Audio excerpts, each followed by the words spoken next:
Salut à tous et bienvenue dans cette nouvelle vidéo.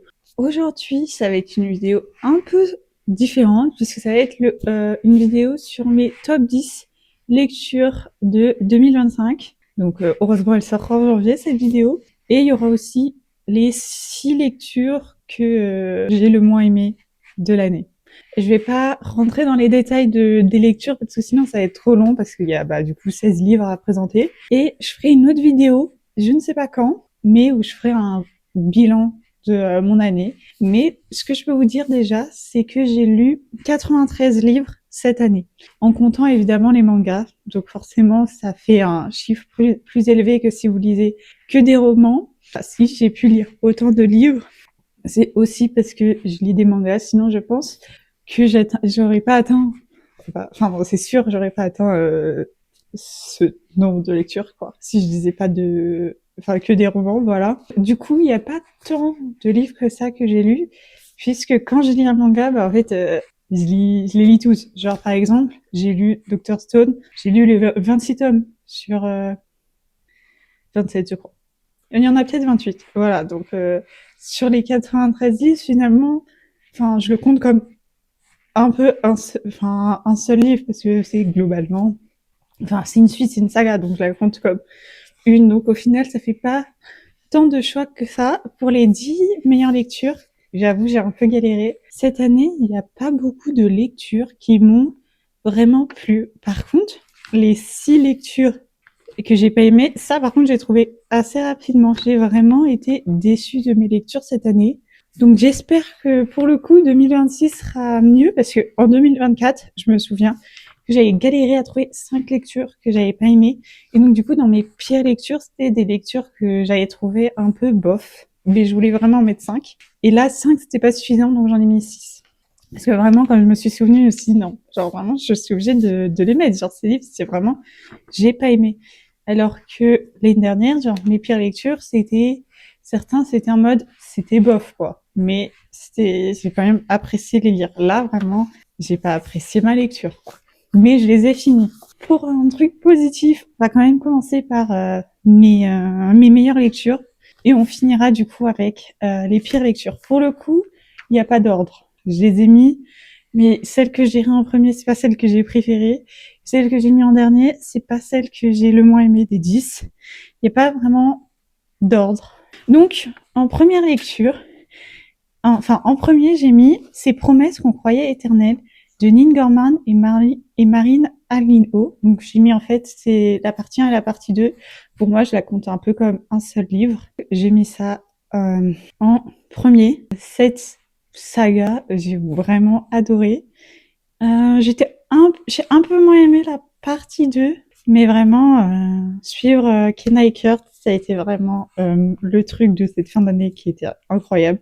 Parce que j'ai lu en octobre, novembre, les deux, et je les ai enchaînés vraiment. Genre, j'ai lu en 3 jours, 4 jours peut-être la partie 1.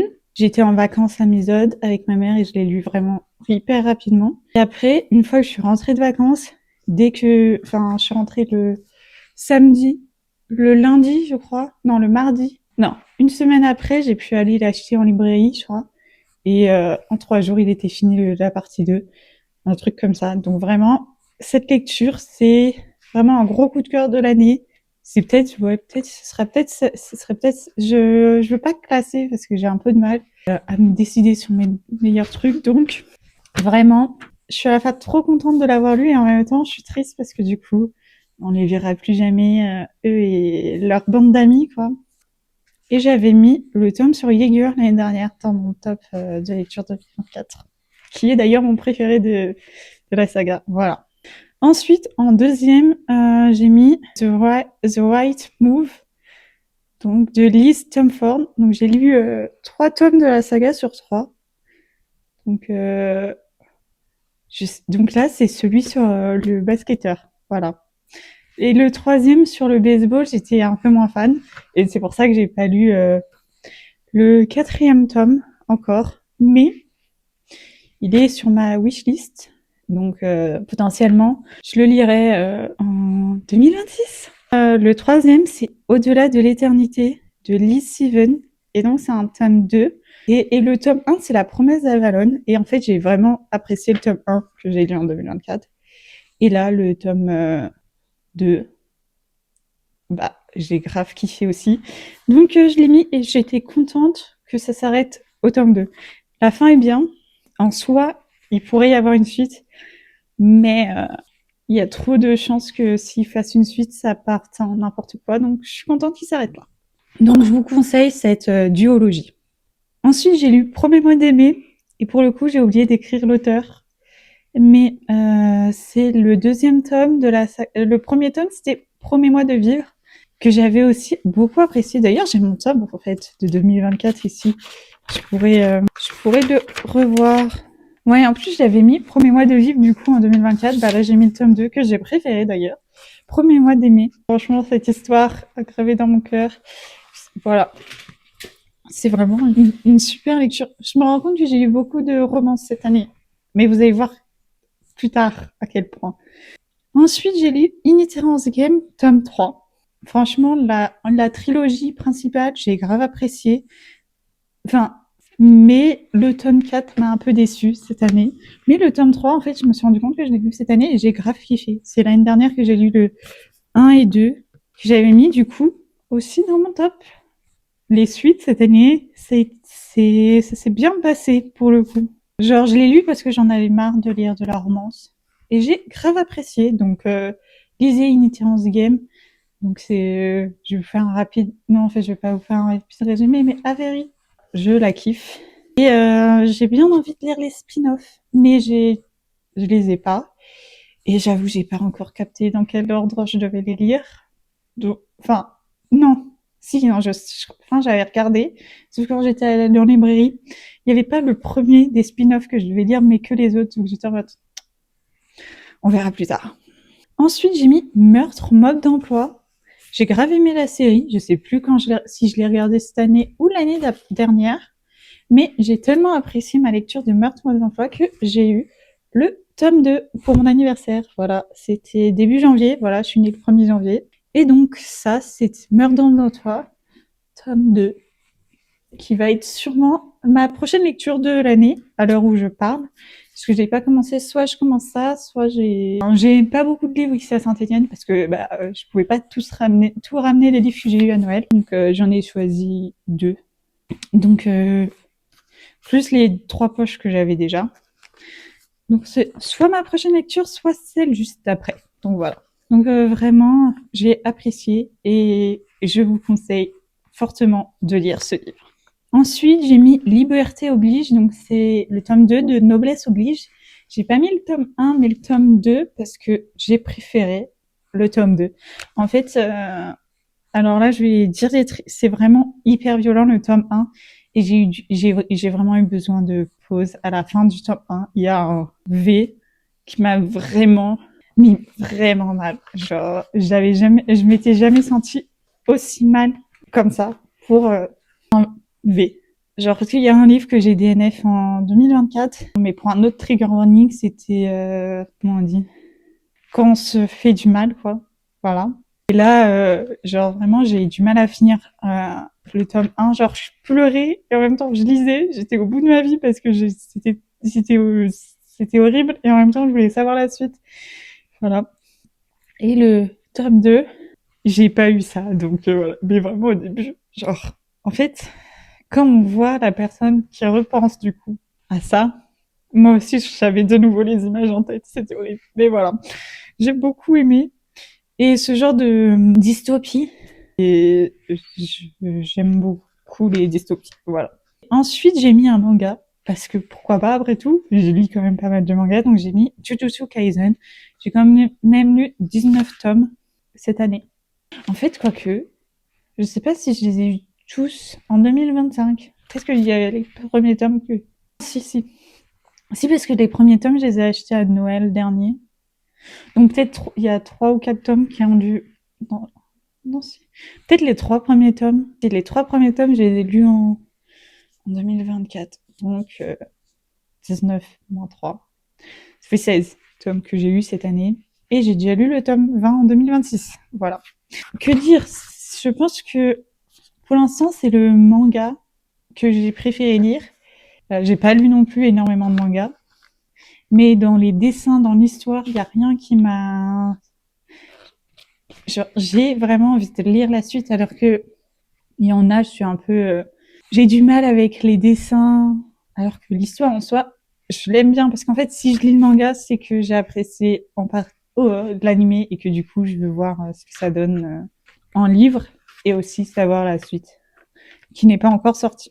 Et donc, pour finir, mon top 10 des meilleures lectures, Hunger Games, donc la ballade du serpent et de l'oiseau chanteur, que j'ai lu en 2025, puisque, et je n'ai pas lu le nouveau, parce que j'attends qu'il sorte en poche, puisque comme j'ai celui que je viens de vous dire en poche, il me faut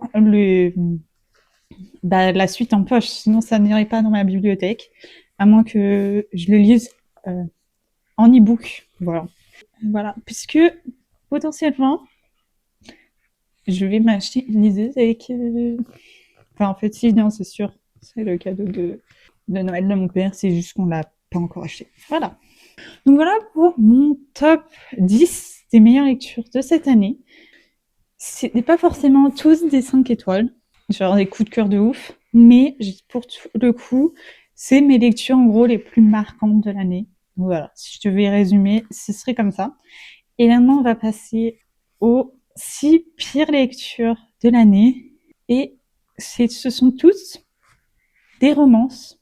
C'est pour ça que je disais qu'il y avait beaucoup de romances, à part une, qui n'est pas une romance, mais un thriller, et c'est La Psy, de Freda McFadden. Donc je vais commencer par lui, parce que j'ai détesté ce livre. Je l'ai un peu lu, parce que c'est la hype autour de Freda McFadden.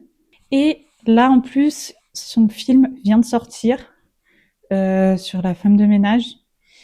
Et là, je suis un peu dubitative de vous parler de cette autrice, parce que je peux pas dire si c'est vrai ou pas, parce que je sais pas encore toutes les infos, je me suis pas trop renseignée, mais il y a quand même vu quelques TikTok qui parlaient de plagiat, donc ces livres seraient des plagiats d'autres livres, mais je suis pas sûre de cette information, et aussi qu'elle utiliserait l'IA. Mais bon, moi je vais vous dire ce qui m'a gênée dans ce livre, c'est premièrement la plume, vraiment. Alors je sais pas si c'est la traduction qui fait que j'ai pas aimé la plume, ou si c'est la plume de base que j'aime pas, mais la plume, j'ai pas aimé. L'histoire en tant que telle, j'ai trouvé que la fin, là, le sort de plot twist qu'il y a à chacun de ces livres n'avait aucun sens. Vraiment, tout le long du livre, enfin en fait, cette personne, j'y ai pensé dès le début du livre, et j'étais en train de me dire, genre, en fait, j'ai pris tous les personnages un par un, et je me suis dit, est-ce que c'est possible que ce soit lui? Et en fait, genre, il y a une personne où j'étais en mode, c'est un peu bizarre, ça a pas de sens. Genre, c'était elle. Et donc, du coup, quand j'ai compris que c'était, enfin, quand elle a vraiment dit dans le livre que c'était elle, j'étais en mode, c'est nul. Vraiment, j'étais en mode, comment ça peut être elle? Et genre, normalement, quand tu vois le plot twist, tu es censé te dire, ah oui, c'est logique avec toutes les informations. Là, j'étais en mode, j'ai juste envie de fermer le livre, c'est nul. Ça a aucun sens. Voilà.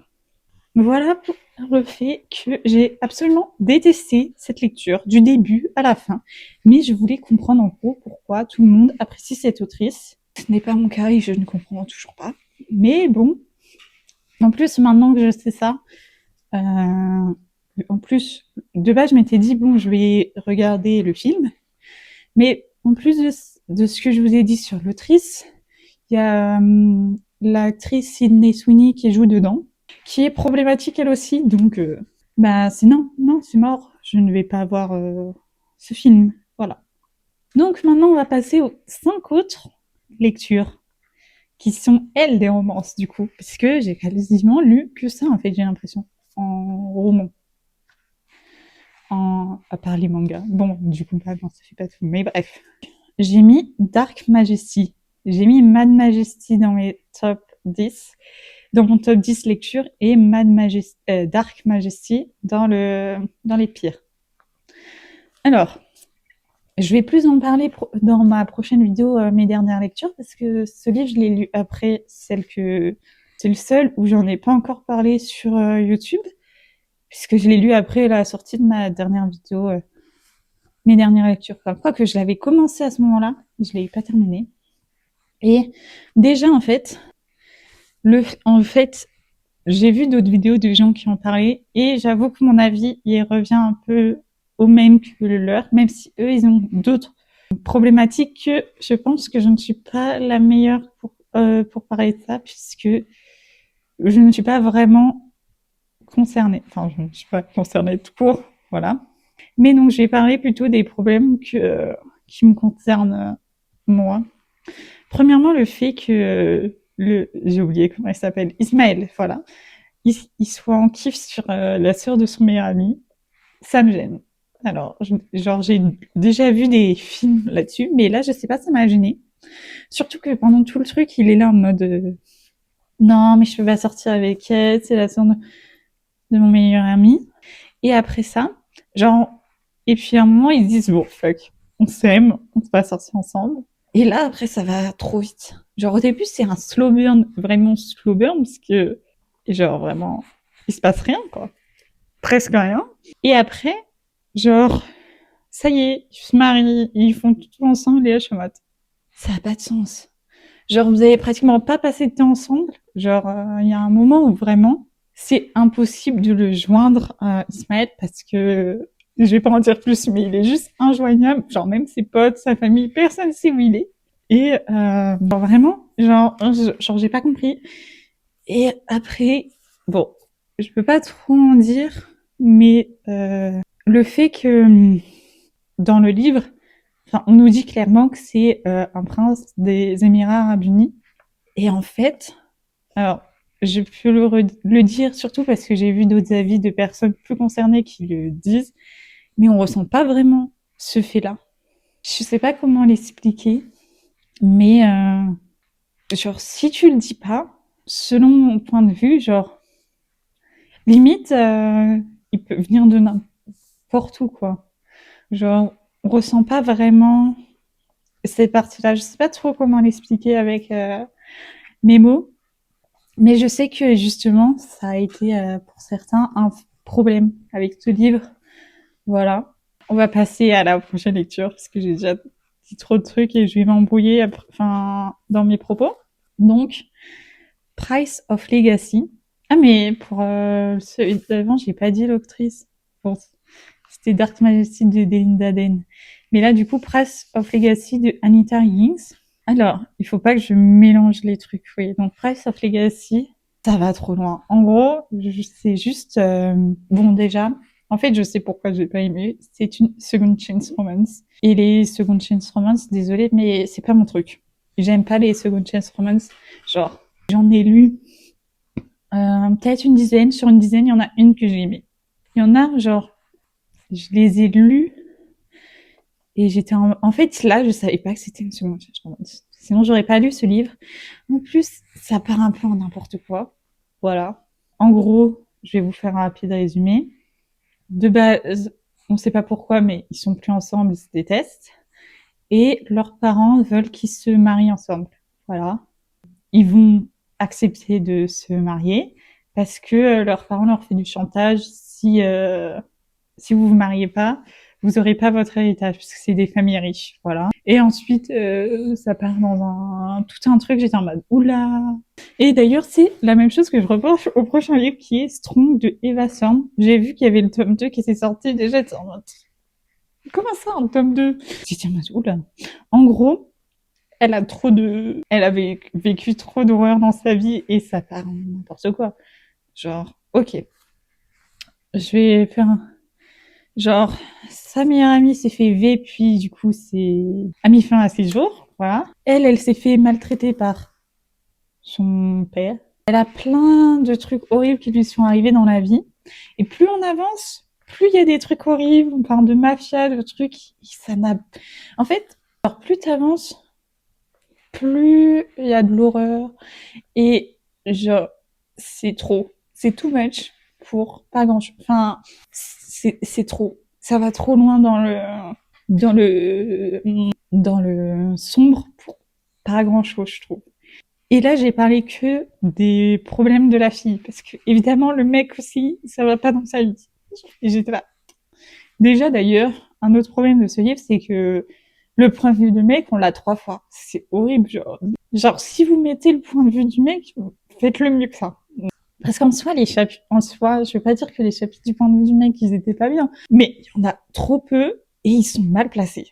Déjà, ouais, ils sont mal placés, genre, t'en as 3 à la suite, et puis après, non, c'était mal, ça allait pas. Tout simplement, ça allait pas.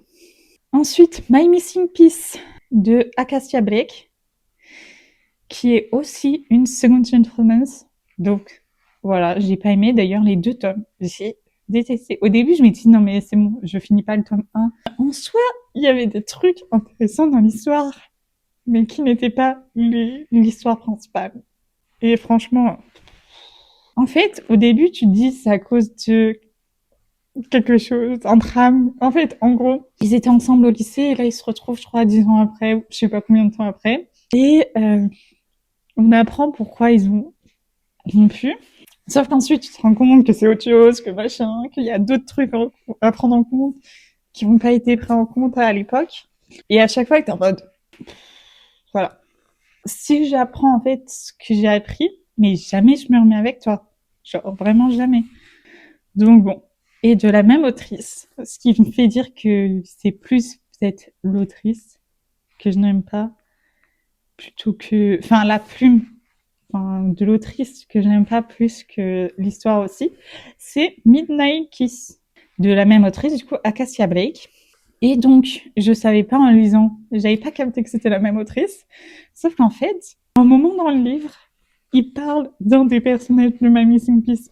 Et en gros, du coup, ces livres, si j'ai bien compris, ils sont tous dans le même univers, même s'il y a pas vraiment d'univers, parce que ça se passe dans le monde de tous les jours, quoi. Genre, c'est pas vraiment, enfin, c'est pas un truc fantasy, donc c'est l'univers de base.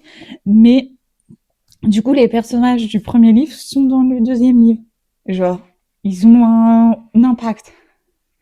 Genre, par exemple, enfin, je sais pas comment expliquer ça. En gros, l'un des potes dans My Missing Piece, lui, je sais plus c'est quoi son métier, mais en rapport avec le sport, il aide les sportifs dans leur carrière. Je sais pas exactement ce qu'il fait. Du coup, dans Midnight Kiss, il aide le mec qui joue du basket, du coup, pour sa carrière après l'université. Voilà, il va faire appel à lui, donc c'est comme ça que j'ai su que, voilà. Mais bon, c'est pas très important le fait qu'il soit relié, parce que ça apporte pas grand chose au livre en tant que tel. Mais c'est juste, là, j'ai pas apprécié. Donc là, c'est de base une trope que j'apprécie beaucoup, puisqu'ils font, c'est fake dating. Genre, en gros, dans cette université, les sportifs n'ont pas le droit de sortir ensemble, parce que ça a créé trop de problèmes. Et donc, du coup, et en fait, il y a une vidéo d'eux, plus ou moins subjectif, où on peut penser qu'ils sortent ensemble, quoi, qui va fuiter sur les réseaux. Et donc, du coup, ils vont faire croire que ils sont un couple solide et qu'ils vont se marier. Et donc, du coup, on va suivre ça, sauf que, en soi, c'est aussi un peu, on peut aussi considérer ça comme une second chance romance, même s'ils n'ont jamais vraiment été ensemble. J'ai pas trop envie d'en dire plus sur ce livre, si vous comptez les lire, mais en gros, qu'est-ce que je pourrais dire sur ce livre?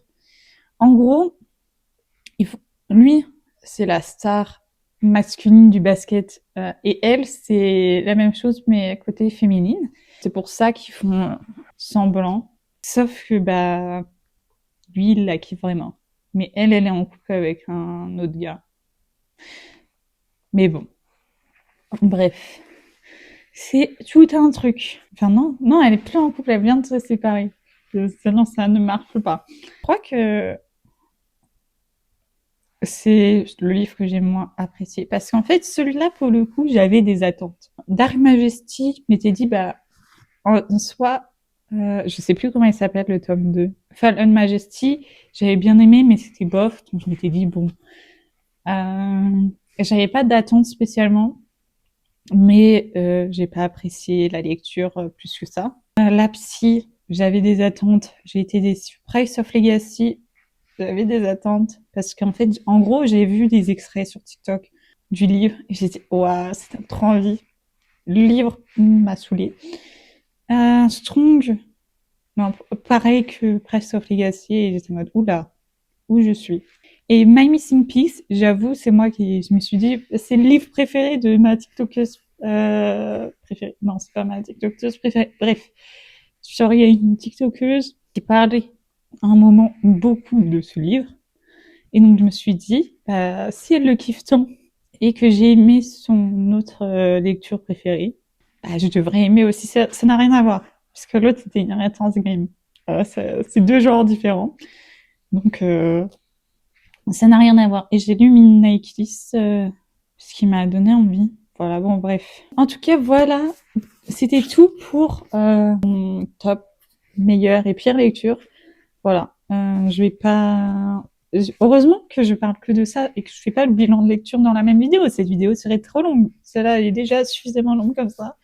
Je vais me détester au montage parce que je parle trop pour dire des trucs. Des fois, c'est n'importe quoi. Sur ce, j'espère que cette vidéo vous aura plu. Si c'est le cas, n'hésitez pas à mettre un like et à me le dire dans les commentaires. Et nous, on se retrouve bientôt pour une nouvelle vidéo. Bye!